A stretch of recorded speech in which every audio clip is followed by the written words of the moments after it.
प्लॉटचे सामिलीकरण करण्याच्या कामासाठी 75,000ची लाच मागितल्याप्रकरणी इचलकरंजी नगर भूमापन अधिकारी दुष्यंत कोळी याला कार्यालयातून लाचलुचपत प्रतिबंधक विभागानं अटक केली आहे। न्यायालयानं त्याला 2 दिवसांची पोलीस कोठडी सुनावली आहे। इचलकरंजी नगर भूमापन कार्यालयात तक्रारदारानं प्रॉपर्टी कार्डसाठी अर्ज केला होता। त्यानंतर कार्यालयातील एका कर्मचाऱ्याकडे तक्रारदारानं चौकशी केली। त्यानंतर त्या कर्मचाऱ्यानं तुमचा अर्ज कोल्हापूर कार्यालयातून मंजूर करून आणतो असं सांगून त्यासाठी 30,000 रुपये द्यावे लागतील असं सांगून वरिष्ठांसाठी लाचेची मागणी केली। यानंतर तक्रारदारानं नगर भूमापन अधिकारी दुष्यंत कोळी यांची भेट घेतली।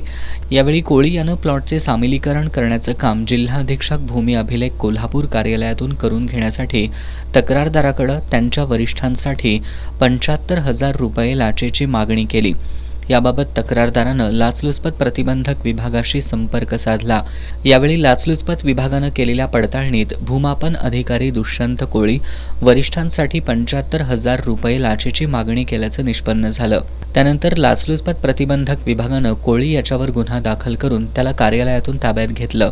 न्यायालयानं त्याला 2 दिवसांची पोलीस कोठडी सुनावली आहे। पोलीस उपअधीक्षक वैष्णवी पाटील यांच्या मार्गदर्शनाखाली आसमा मुल्ला, पोलीस निरीक्षक अजय चव्हाण, विकास माने, सुनील घोसाळकर, सुधीर पाटील, सचिन पाटील, कृष्णा पाटील यांनी ही कारवाई केली।